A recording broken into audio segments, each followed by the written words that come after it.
It is linked to our own collection, and this time because we have a really wonderful work, The Tree in the Park, which Ernst Beyeler bought even before he announced that he was going to build a museum. So it was purchased in 1989. But he had already his plans about what he maybe is going to do in the future. So it was a strategic purchase, and we felt that this work, which currently is not on view, unfortunately, that this should be the point of departure for the second gallery. But it will be on view very soon. So. Yes, and maybe we have to tell our visitors it had just needed service after 15 years of being outside in the storms, in the snow. A work of Calder, no color lasts forever, so it needs just to be serviced, and that's what's currently being done. And we hope it's back latest by early September. Is it difficult to restore such a piece?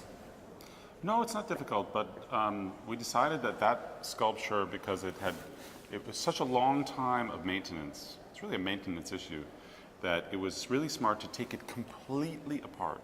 Every single piece, every single nut and bolt came apart, and even the bolts are under restoration. So, and they also, you guys built a whole new underground support system for the sculpture. So everything's new. It's going to look exactly like it always did, but it'll just be preserved for the next 15 years now again. That's actually important to, you name it, Ernst Beyeler really chose the perfect spot to place it. Great spot. So we tried to improve, we didn't want to move it, but we tried to improve the situation because we did wind testing so that if there are storms, is it really too much exposed? And luckily the findings were positive, but we will change some of the shrubs and plants in the park so that we have a certain wind barrier, so that in the future the tree is not so much exposed to the elements, so that it has a better lasting life, because it will need service in latest 15 years again. So it's something that we have to take care of in a regular time frame. It's actually really fascinating because they did this very scientific wind study of the whole campus, and we were thinking maybe another site, and we discovered that it's actually a perfect site. The wind sort of goes around that site, and occasionally twice a year it comes from the other direction and kind of attacks that spot. And so now they're planting significant trees to protect that, to make a windbreak. It's really wonderful science that went into the whole thing too. Really cool. And so for the concept, it's a tree. I mean, that's the title of this work.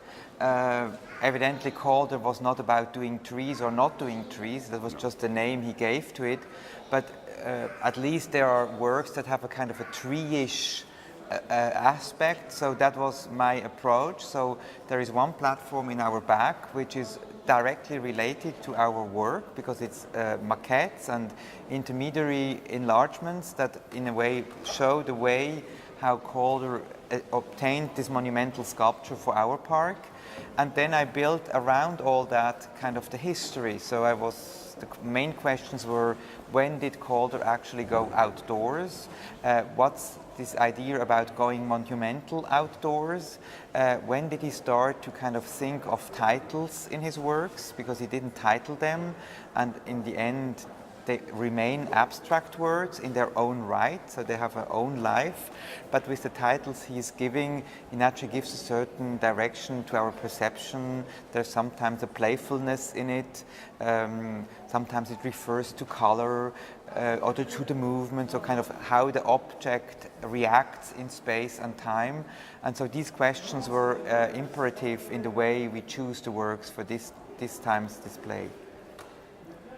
Some of the biggest differences between Calder Gallery, the first presentation, and now the second presentation, entirely different works, of course, and it's a different gallery.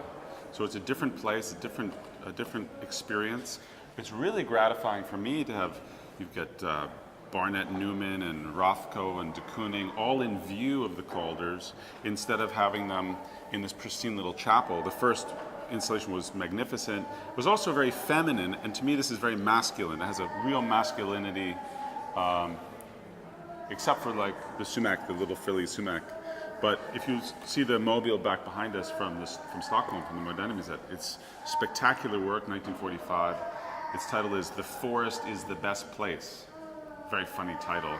So Oliver chose it because being titled "The Forest is the Best Place," this reference to trees in a very broad sense. But in fact, forgetting the reference, forgetting the title, forgetting trees, that mobile is fantastic in reference to the outdoor sculpture. Absolutely. One is curvilinear, one is rectilinear, but they're both black, and they both have this this tremendous resonance. It's really gratifying thinking about them together.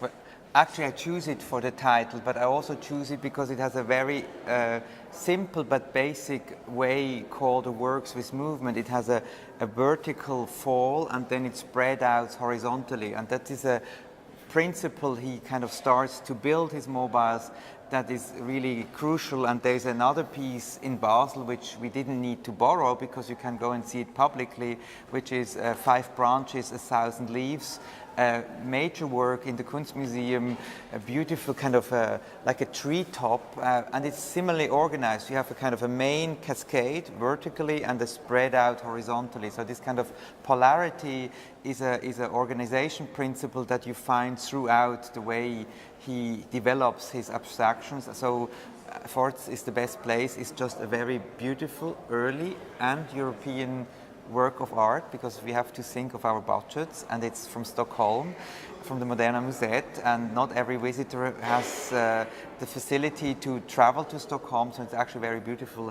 hosting it here for a broad audience that comes to visit us. You have five branches and 1,000 leaves. I always go visit it. Every time I'm in Basel, I go visit it just to say hello. It is this, do you know it? It's this magnificent canopy in the stairway. It's a beautiful moment in the Kunstmuseum. It's really, really fantastic.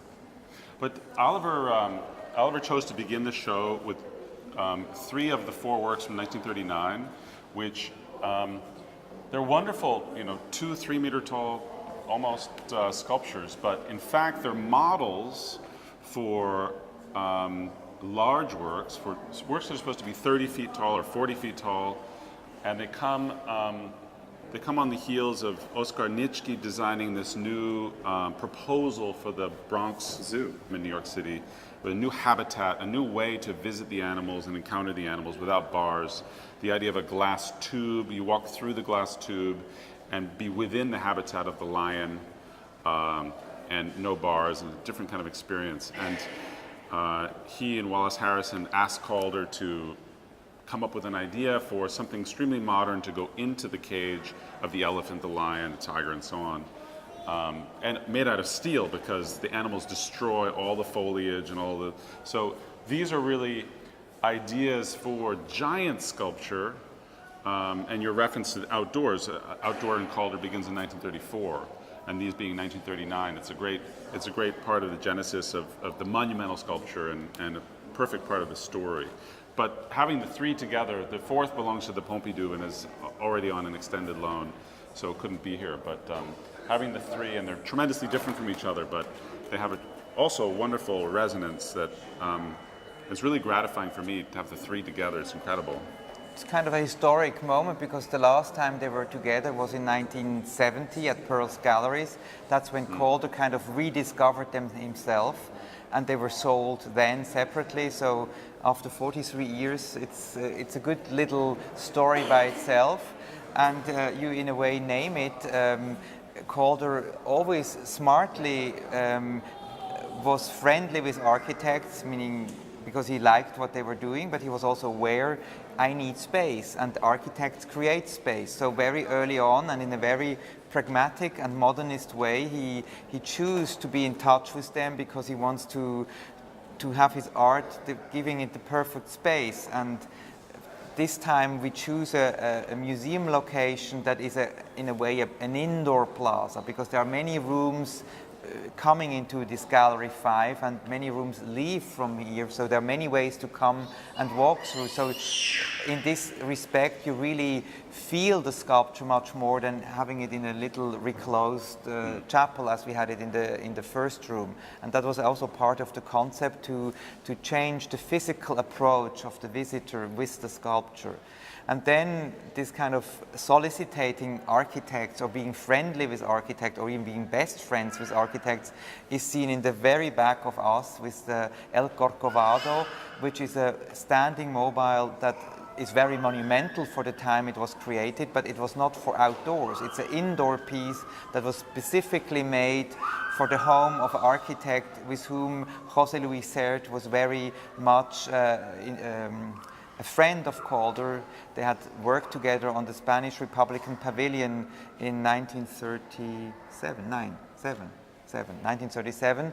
And when Sert had to emigrate to the United States because he was a political refugee under the Franco regime from Spain, when he finally was able to build his own home, Calder interacted with the architect to really make the perfect new way of a living space.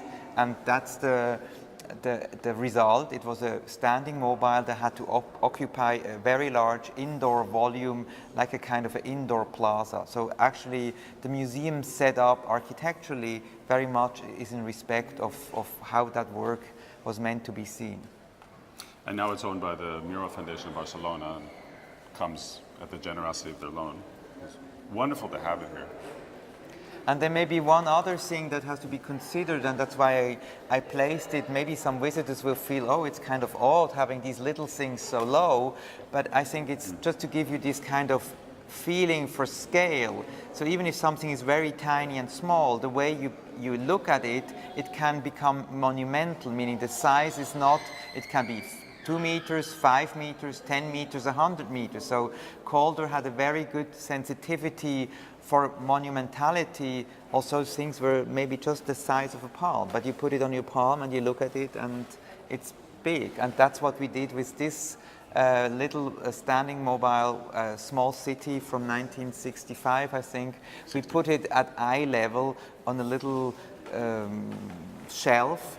So you have a kind of a view from underneath, and then this monumentality becomes very evident. So you see actually from that small thing, that was sufficient to go very big.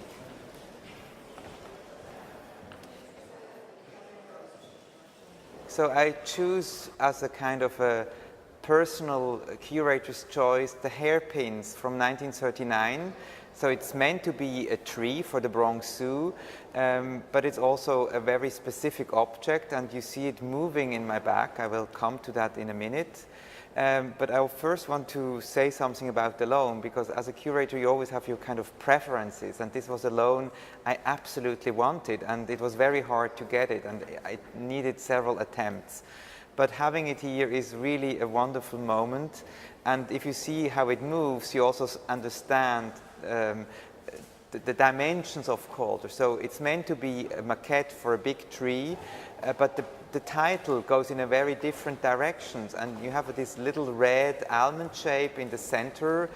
It's a center, it's a visual element that pops out, and by that you naturally can start thinking more about it. It could be a mouse, it could be a lip, and then you see this gracious movement. So it's not just tree-ish elements, as the title suggests. It seems to be hair or hairpins, and then if you see the way this object reacts in space while moving, you see the image Calder had in front of him. It's also a gracious woman with her hair strolling on her high heels through a street of Paris. And I like this kind of double sense that is in this work, and shows that we have to be very careful about the way we look at these works in terms of their titles. There are many dimensions to see them, and in the end they remain objects in their own right.